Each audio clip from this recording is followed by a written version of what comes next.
جب میدان طیہ میں بنی اسرائیل نے یہ خواہش ظاہر کی کہ ہم زمین سے اگنے والے غلے اور ترکاریوں کھائیں گے، تو ان لوگوں کو حضرت موسیٰ علیہ السلام نے سمجھایا کہ تم لوگ منو سلوا کے نفیس کھانے کو چھوڑ کر گیہوں، دال اور ترکاریوں جیسی خسیس اور گھٹیا غذائیں کیوں طلب کر رہے ہو؟ مگر جب بنی اسرائیل اپنی ضد پر اڑے رہے تو اللہ تعالیٰ نے حکم دیا کہ تم لوگ میدان طیہ سے نکل کر شہر بیت المقدس میں داخل ہو جاؤ اور وہاں بے روک و ٹوک اپنی پسندگی اور من بھاتی غذائیں کھاؤ، مگر یہ ضروری ہے کہ تم لوگ بیت المقدس کے دروازے میں کمال ادب اور احترام کے ساتھ جھک کر داخل ہونا، اور داخل ہوتے وقت یہ دعا مانگتے رہنا کہ یا اللہ تو ہمارے گناہوں کو معاف فرما دے تو ہم تمہارے گناہوں کو بخش دیں گے۔ مگر بنی اسرائیل جو ہمیشہ سے سرکش اور شرارتوں کے عادی اور خدا کی نافرمانیوں کے خوگر تھے، بیت المقدس کے قریب پہنچ کر ایک دم ان لوگوں کی رگ شرارت بھڑک اٹھی، اور یہ نافرمان لوگ بجائے جھک کے داخل ہونے کے اپنی سرینوں پر گھسیٹتے ہوئے اور دروازے میں داخل ہوئے، اور معافی کی دعا کے بدلے ایک دانہ ہے ایک بال میں کہتے ہوئے اور مذاق و تمسخر کرتے ہوئے بیت المقدس کے دروازے میں گھستے چلے گئے۔ فرمان ربانی کے اس نافرمانی اور حکم الہی کے ساتھ تمسخر کی وجہ سے ان لوگوں پر قہر خدا تعالیٰ بصورت عذاب نازل ہو گیا کہ اچانک ان لوگوں میں طاعون کی بیماری وبائی شکل میں پھیل گئی، اور گھنٹے بھر میں 70,000 بنی اسرائیل درد و کرب سے مچھلی کی طرح تڑپ تڑپ کر مر گئے۔ دوستو، طاعون ایک مہلک وبائی بیماری ہے جس کو ڈاکٹر پلیگ کہتے ہیں۔ اس بیماری میں گردن اور بغلوں اور کنجران میں آم کی گٹلی کے برابر گھلٹیاں نکل جاتی ہیں، جن میں بے پناہ درد اور ناقابل برداشت سوزش ہوتی ہے، اور شدید بخار چڑھ جاتا ہے، اور آنکھیں سرخ ہو جاتی ہے اور دردناک جلن سے شعلے کی طرح جلنے لگتی ہے، اور مریض شدت درد اور شدید بے چینی اور بے قراری میں تڑپ تڑپ کر بہت جلد مر جاتا ہے۔ اور جس بستی میں یہ وبا پھیل جاتی ہے، اس بستی کی اکثر آبادی موت کے گھاٹ اتر جاتی ہے، اور ہر طرف ویرانی اور خوف و ہراس کا دور دورہ پھیل جاتا ہے۔ اللہ تعالیٰ نے بنی اسرائیل کے اس واقعے کا ذکر قرآن مجید میں فرماتے ہوئے کچھ ایسے ارشاد فرمایا ہے جس کا ترجمہ کچھ یہ ہے: اور جب ہم نے فرمایا اس بستی میں جاؤ، پھر اس میں جہاں چاہو بے روک و ٹوک کھاؤ اور دروازے میں سجدہ کرتے داخل ہو، اور کہو ہمارے گناہ معاف ہوں، ہم تمہاری خطائیں بخش دیں گے، اور قریب ہے کہ نیکی والوں کو اور زیادہ دیں۔ تو ظالموں نے اور بات بدل دی جو فرمائی گئی تھی، اس کے سوا تو ہم نے آسمان سے ان پر عذاب اتارا، بدلہ ان کی بے حکمی کا۔ دوستو، اس واقعے سے معلوم ہوا کہ خدا تعالیٰ کی نافرمانی اور احکام ربانی کے ساتھ تمسخر و مذاق کرنے کا کتنا بھیانک اور کس قدر ہولناک انجام ہوتا ہے،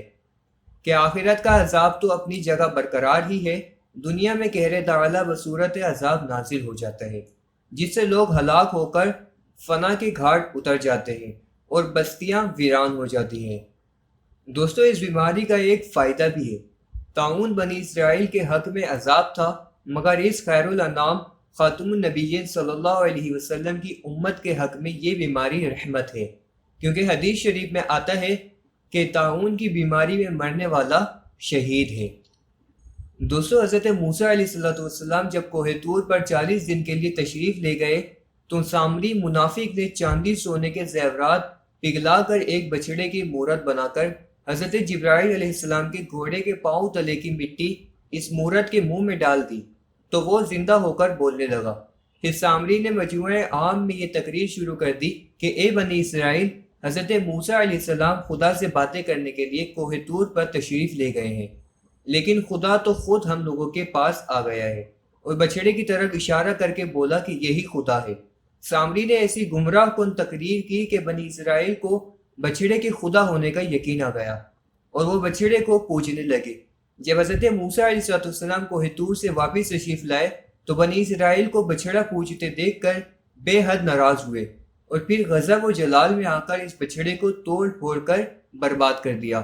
پھر اللہ تعالیٰ کا یہ حکم نازل ہوا کہ جن لوگوں نے بچڑے کی پرستش نہیں کی وہ لوگ بچڑا پوجنے والوں کو قتل کریں۔ چنانچہ 70,000 بچڑے کی پوجا کرنے والے قتل ہو گئے۔ اس کے بعد یہ حکم نازل ہوا کہ حضرت موسیٰ علیہ السلام 70 آدمیوں کو منتخب کر کے کوہ طور پر لے جائیں، اور یہ سب لوگ بچڑا پوجنے والوں کی طرف سے معذرت طلب کرتے ہوئے یہ دعا مانگیں کہ بچڑا پوجنے والوں کے گناہ معاف ہو جائیں۔ چنانچہ حضرت موسیٰ علیہ السلام نے چن چن کر اچھے اچھے 70 آدمیوں کو ساتھ لیا اور کوہ طور پر تشریف لے گئے۔ جب لوگ کوہ طور پر طلب معذرت و استغفار کرنے لگے تو اللہ تعالیٰ کی طرف سے آواز آئی، اے بنی اسرائیل، میں ہی ہوں، میرے سوا تمہارا کوئی معبود نہیں۔ میں نے ہی تم لوگوں کو فرعون کے ظلم سے نجات دے کر تم لوگوں کو بچایا ہے، لہٰذا تم لوگ فقط میری ہی عبادت کرو اور میرے سوا کسی کو مت پوجو۔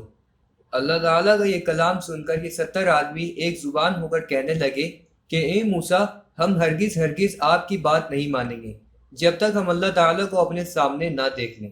یہ 70 آدمی اپنی ضد پر بالکل اڑ گئے کہ ہم کو آپ خدا کا دیدار کرائیے، ورنہ ہم ہرگز نہیں مانیں گے کہ خداوند عالم نے یہ فرمایا ہے۔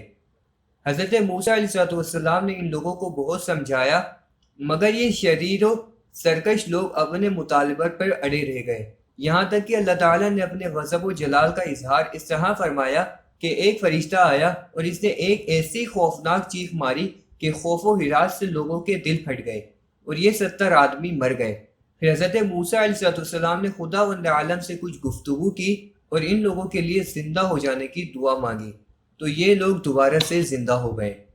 دوستو، اس واقعے کا قرآن مجید میں بھی کچھ ان الفاظ کے ساتھ ذکر ہوا ہے جس کا ترجمہ یہ ہے، اور جب تم نے کہا اے موسیٰ ہم ہرگز تمہارا یقین نہیں لائیں گے جب تک اعلانیہ خدا کو نہ دیکھ لیں، تو تمہیں کڑک نے آ لیا اور تم دیکھ رہے تھے پھر مرے، پیچھے ہم نے تمہیں زندہ کیا کہ کہیں تم احسان مانو۔ دوستو، نمبر 1، اس واقعے سے یہ سبق ملتا ہے کہ اپنے پیغمبر کی بات نہ مان کر اپنی ضد پر اڑے رہنا بڑی ہی خطرناک بات ہے۔ پھر ان 70 آدمیوں کا مر کر زندہ ہو جانا یہ خدا تعالیٰ کی قدرت کاملہ کا اظہار و اعلان ہے، تاکہ لوگ ایمان رکھیں کہ اللہ تعالیٰ قیامت کے دن سب مرے ہوئے انسانوں کو دوبارہ سے زندہ فرمائے گا۔ دوستو، نمبر 2، اس واقعے سے یہ معلوم ہوتا ہے کہ حضرت موسیٰ علیہ السلام کی شریعت کا قانون یہ تھا کہ گناہ شرک کرنے والوں کو قتل کر دیا جائے،